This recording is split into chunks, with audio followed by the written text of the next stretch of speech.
Thank you very much.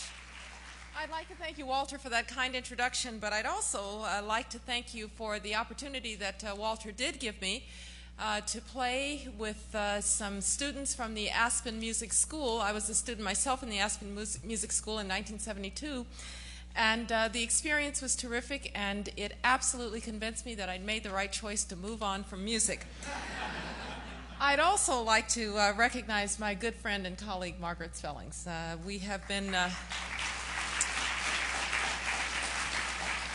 We've been in this together for a while now, Margaret, but Margaret is a trailblazer, and I don't know anybody whose heart is more in her work than Margaret. So thanks for everything you do. I'm glad to see that former Assistant Secretary Patricia Harrison is here.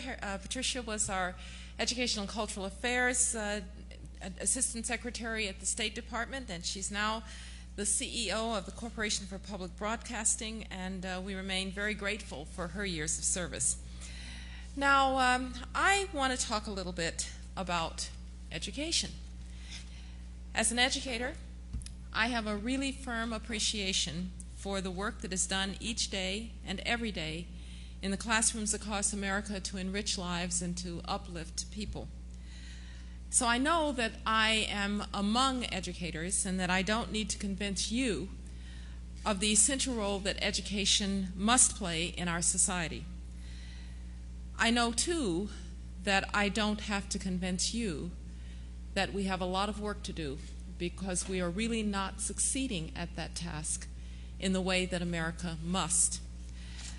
There are still fewer students graduating in key fields of science and technology than we need. The United States graduated just a little over 67,000 engineers in 2006 in a world that needs engineering and the creativity that it brings. Currently, the United States ranks 17th among developed nations in the proportion of students receiving degrees in science or engineering. 3 decades ago, we were third. And from my world, I'm concerned that less than 1% of our youth are studying critical languages.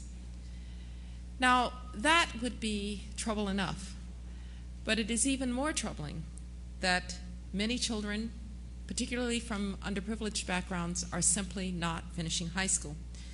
And we know that that means that fewer Americans are going to be prepared for the jobs of the 21st century. Now, as someone who has devoted her life to education, I'm an educator, this breaks my heart. And it breaks my heart because I'm also someone who has benefited greatly from our educational system. But today, I want to tell you not why it breaks my heart as an educator, but why it worries and concerns me as Secretary of State. As Secretary of State, as I've traveled around the world representing this great country, which I love and which I admire so much, I have seen firsthand the importance of confident American leadership. In a troubled world, in a world in which sometimes values are out of kilter, in a world in which the challenges to the kind of world that we want to be are many, I know that the United States does indeed stand as an anchor of values, an anchor of principle, not a perfect one, to mind you, because the United States of America has certainly had its struggles with its own principles, but as the country to which everyone, and I want to underline everyone, looks for leadership, confident leadership. Now, I am quite certain that America will not be a confident leader in the future if, in fact, we cannot compete. And we cannot compete if our population is not educated to the tasks of the 21st century. I can assure you that if we feel that we have lost our ability to compete, we will turn inward. We will fight to protect a shrinking economic pie internationally, not look to be an engine to expanding that economic pie. One of the remarkable things about the United States after World War II was that we enjoyed probably 50% of the world's GDP at the end of World War II. And yet we didn't seek from that position of strength to protect our share, but we helped to create an open trading system, a system of open markets, believing that if every country grew and if all people prospered, we would all do better. That's how we dealt with our strength. And when we were confronted at the end of the 1950s by a Soviet Union that seemed to be racing ahead of us in science and technology, the so-called Sputnik challenge, how did we answer it as Americans?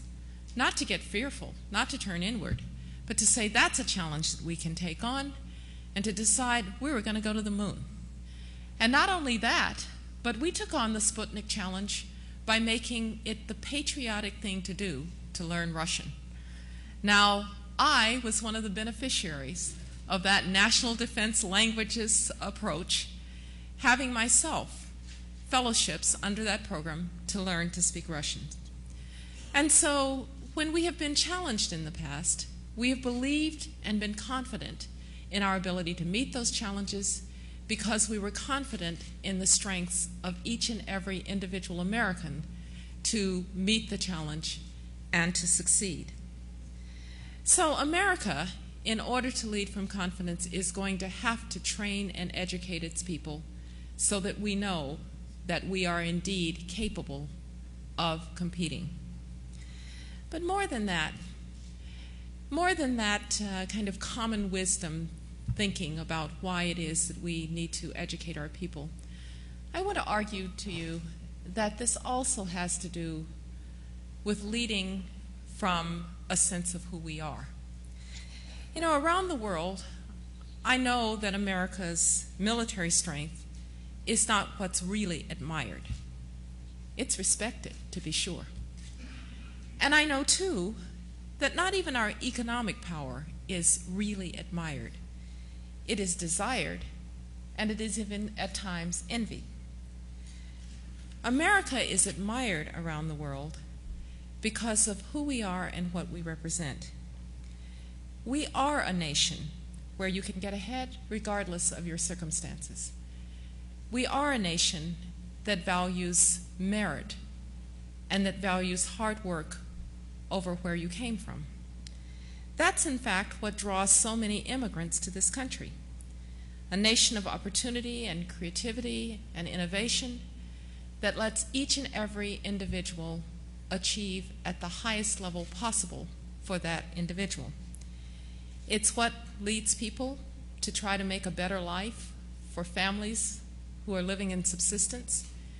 And it's the same impulse that drives all of those people to come from around the world as software engineers to go to the Silicon Valley. And if you stand in an elevator in Palo Alto, California, you will see the faces of every place in the world, and you will hear the accents of every place in the world. So at its core, that is what the world believes about America, that it is a place that if you can just be there and get there, you can succeed because America has an open pathway to success for all. Now, that belief of others reflects very much how we think of ourselves. We have in this country, as all countries have, a myth about ourselves. Now, a myth is not something that is not true, but it is a kind of organizing principle, a kind of organizing set of beliefs about who we are. It was once called the log cabin myth. You could grow up in a log cabin and be president. And we really believe that. We really do believe that it doesn't matter where you came from, it matters where you're going. We also believe that even if our children, even if we didn't do very well, things will be better for our kids.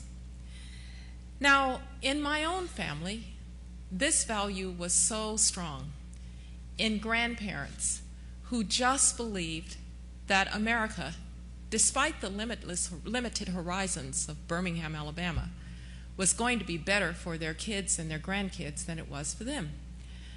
My grandfather on my mother's side sent all 5 children to college. In fact, when my uncle tried to drop out and to go to work in Pennsylvania. My grandfather got on a train and he went and got him and he got him back and he put him in college someplace. And when my dear aunt, who now lives in Norfolk, Virginia and is a retired school principal, decided that she was going to run away from college and make her fame and fortune in New York instead, he got on a train and he went to New York and he deposited her with my father's mother and sister to go to college. That was how strongly he believed in education. Because he understood that with an education, it really didn't matter what circumstances there had been. It mattered what would happen next, what the educated person could be. And I've seen that play out time and time again as a Stanford professor standing in front of a classroom and seeing on the one side a fourth-generation Stanford legatee, and right next to that kid, the son or daughter of an itinerant worker, knowing that after their experiences at Stanford or at any other university, all that would matter is that they had been educated. It wouldn't matter where they came from, it would matter where they were going. Now, that would be reason enough, an instrumental reason to be able to compete, a philosophical reason to be able to live up to our great national image of ourselves. But there's more. Education is more than just a way to get a job. Education is more than just a way to achieve a little bit more. Education is truly a way to become who you were really meant to be. Its transformative power is what really makes education special. And that transformative power, making certain that each and every individual can achieve whatever they can and become who they were really meant to be, is what makes for the richness of America. And again, in my own family, there was a wonderful example of this. My grandfather on my father's side was a sharecropper's son. He was living in Utah, that's E-W-T-A-H, Alabama. And one day he decided he wanted to get book learning. Why? Nobody really knows. And so around 1919, he started asking, how could a colored man go to college?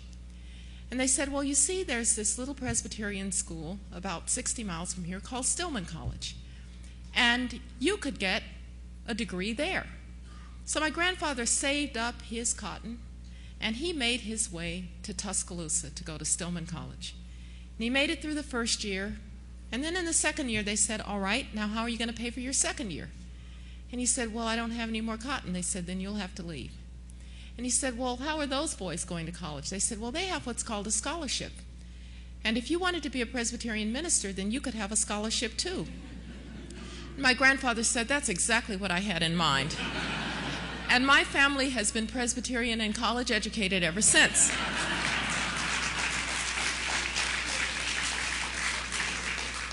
And this same grandfather, Rice, at the height of the Depression, came home one day, and he was just so happy, my father said. He had 9 leather-bound books, the works of Victor Hugo, the works of Shakespeare.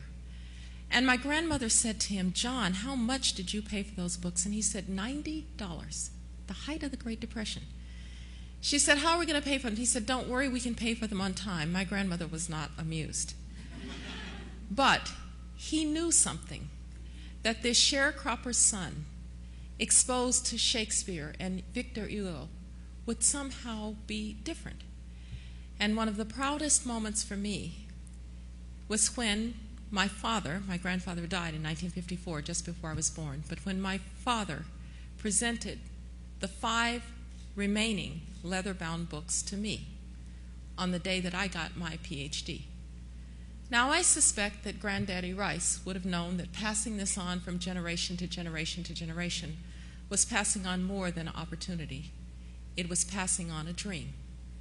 It was passing on a sense of who you could be. And that, more than anything, is what education does. And by the way, in a country in which we are not bound by blood or by nationality or by religion, it is extremely important that we know that we do, in fact, have this ability to make ourselves over and over again, and that it is available to all. You see, it is our diversity that defines us, but on this, it is our sameness. The fact that we are bound by this ideal, the core that every individual matters, that each individual has a right to life and liberty and the pursuit of happiness. And we know that in today's world, the pursuit of happiness is a lot more fulsome and a lot more possible if you are educated. And so what we do when we fight for and struggle for education, when we confront what President Bush has called the soft bigotry of low expectations, is we fight for America's confidence as a leader, confidence that our people will be capable of taking the jobs of the 21st century so that we do not have to turn inward and protect, confident that we will live up to our great national myth that it doesn't matter where you came from, it matters where you're going, and that for each successive generation that will be truer. But confident, too, that as a people we are united in our belief and in our certainty that our national belief in the pursuit of happiness, the transformation that takes place when you're educated, is available to all. Thank you very much.